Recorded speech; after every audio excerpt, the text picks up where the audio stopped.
এই মুহূর্তে কোনো সন্দেহ নাই দেশের সবচেয়ে গুরুত্বপূর্ণ আলোচনা হচ্ছে নির্বাচন। মানে নির্বাচনটা কবে হবে, নাকি সামনে অক্টোবরে হবে, নাকি সামনে ডিসেম্বরে হবে, নাকি আগামী বছরের মাঝামাঝি হবে, নাকি তারও দেরি করতে পারে। অনেকে আবার আগ্রহ নিয়ে এমনও বলেন, অতি উৎসাহ নিয়ে বলেন, এই যে নির্বাচন হয়ে কি লাভ, হোক না আর একটু পরে, 1-2 বছর যাক তারপরে হোক, এরকম কথাও হচ্ছে। আসলে কবে হবে এটা হলো মূল প্রসঙ্গ এখন। তবে যতদূর বোঝা যায়, যতদূর আমি বুঝি, সেটা হলো এই বছরের ডিসেম্বরে হওয়ার সম্ভাবনাই বেশি।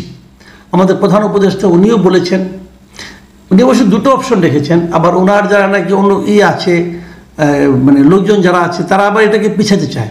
অনেক উপদেষ্টা আছে, তারা এটাকে হয়তো আগামী বছরের মাঝামাঝি নিতে পারলে খুশি হন। এরকম নানা বিষয় কিন্তু এখানে কাজ করছে। কিন্তু আমি যতটুকু বুঝি, নির্বাচন এবছরের ডিসেম্বরের মধ্যেই হবে, অথবা ডিসেম্বরেই হবে। যদি ডিসেম্বরে হয় তাহলে আরও 9 মাস সময় আছে নির্বাচন হওয়ার। নির্বাচনে কোন কোন দল অংশ নেবে এটা নিয়েও বিস্তর আলোচনা। বিএনপি অংশ নেবে, এটা আমরা জানি। জামাতে ইসলাম অংশ নেবে, সেটাও আমরা জানি। আর এর বাইরে বিএনপির যে জোটবদ্ধ হয়ে তার সঙ্গে আরও কিছু লোক, আরও কিছু দল, ছোট ছোট দল, তারাও অংশ নিতে পারে। ইসলামপন্থী দলগুলো একত্র হতে পারে, আবার নাও হতে পারে। এবি পার্টি একটা বড় দল, তারাও অংশ নেবে। এরকম দল আছে অনেকগুলো। আরেকটা নতুন দল যেটা সবচেয়ে আলোচিত এই মুহূর্তে, সেটা হলো জাতীয় নাগরিক পার্টি, তারাও অংশ নেবে। প্রশ্ন হচ্ছে, জামাত ইসলাম যে অংশ নেবে, তারা কি দলীয়ভাবে অংশ নিতে পারবে? এখন পর্যন্ত পারবে না, কারণ তাদের নিবন্ধন যে বাতিল হয়েছিল, সেই নিবন্ধনটা কিন্তু এখনো বাতিল অবস্থায় আছে। তারা অবশ্য আপিল করেছে, আপিলের রায় পেলে হয়তো তারা পেয়ে যাবে। সম্ভাবনা তারা আপিলে তারা জিতবে, কারণ এখন তো যে আপিল করবেন সেই আপিলেই অনেকেই জিতছে, আমরা দেখতে পাচ্ছি। ওনারাও জিতবেন। এবং আমি তো মনে করি ওনাদের নিবন্ধন বাতিলটাই অনিয়মের মাধ্যমে হয়েছিল। তো যদি ওনারা নিবন্ধনটা পেয়ে যান, তাহলে দাঁড়িপাল্লা ওনারা পাবেন। নতুন যে ছাত্র সংগঠন, ছাত্রদের যে সংগঠনটা, তরুণদের যে সংগঠনটা হলো, তারা কিন্তু এখন নিবন্ধনের জন্য আবেদনই করেনি। তো আবেদন করতে গেলে কি কি লাগবে দেখুন, আমি আপনাকে কিছু একটা ধারণা দিই, তাহলে আপনি বুঝতে পারবেন। কিছু কিছু দলিলপত্র জমা দিতে হয়। তার মধ্যে একটা হলো গঠনতন্ত্র, যেটা এই দলে এখন পর্যন্ত করেছে বলে আমরা জানি না। তারপরে দলীয় ইশতেহার, যদি নির্বাচনী ইশতেহার থাকে সেটা জমা দিতে হবে। যদি দলের লোগো থাকে, পতাকা থাকে, সেগুলি জমা দিতে হবে। তবে নির্বাহী কমিটির সকলের নাম এবং পদবি সহ দিতে হবে।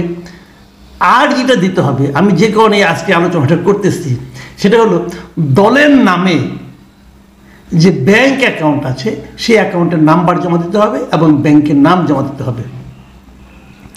দলের নাম এবং ব্যাংকের নাম এবং ব্যাংকের অ্যাকাউন্ট,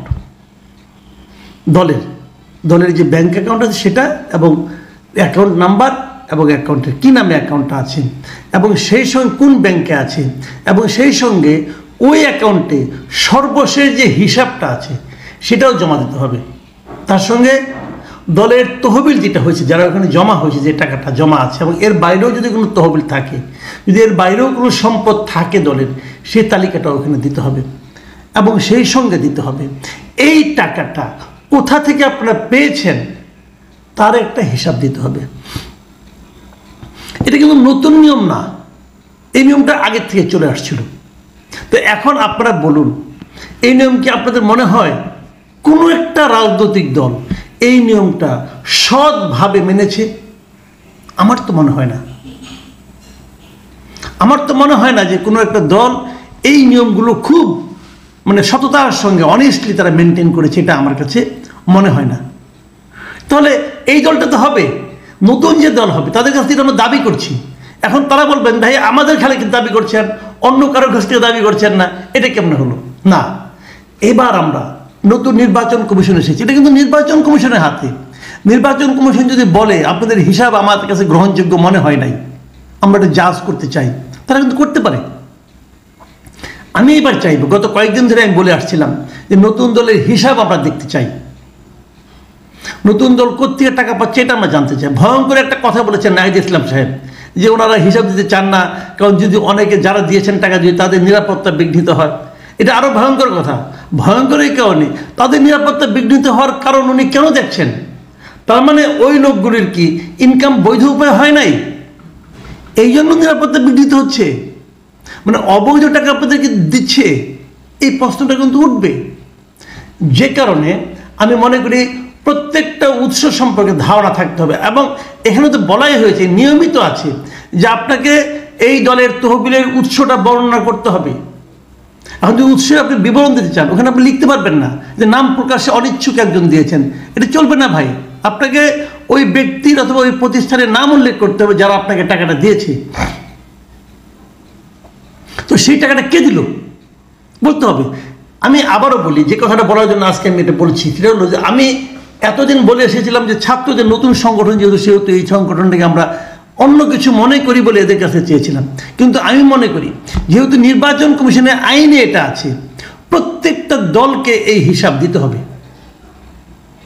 প্রত্যেকটা দলকে ওই আগে যেভাবে দায় সরা করছেন ওইভাবে নয়, একদম ডিটেইল হিসাব দেওয়া দরকার, এবং সেই হিসাব পাবলিক করতে হবে। নির্বাচন কমিশনের ওয়েবসাইটে সেই হিসাব আমরা সাধারণ মানুষ দেখতে চাই। আমরা বুঝতে চাই আমাদের কোন পার্টি কতটা ধনী, আমরা বুঝতে চাই কোন পার্টি কিভাবে ধনী আর কোন পার্টি কেন গরিব, এটা আমরা বুঝতে চাই। এটা বুঝেই আমরা সেই কাজটা করতে চাই।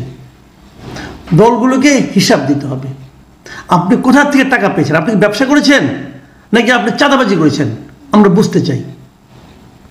এই জিনিসটা না বুঝলে পরে আমি মনে করি নির্বাচন কমিশনের হাতে, যেহেতু নির্বাচন কমিশনের উচিত হবে, নির্বাচন কমিশন চাচ্ছে একটা ভালো নির্বাচন করার জন্য, আমি মনে করি তারা এটা দিয়ে শুরু করুক যে এর মধ্যে জুন জুলাই এসে যাবে, জুন জুলাইয়ের মধ্যে হিসাবটা দিতে হবে।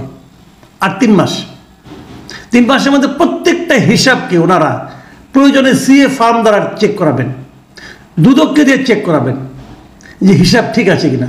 যাদের হিসাবে গরমিল পাবেন তাদের নির্বাচনে অযোগ্য ঘোষণা করবেন। পারবেন এটা করতে?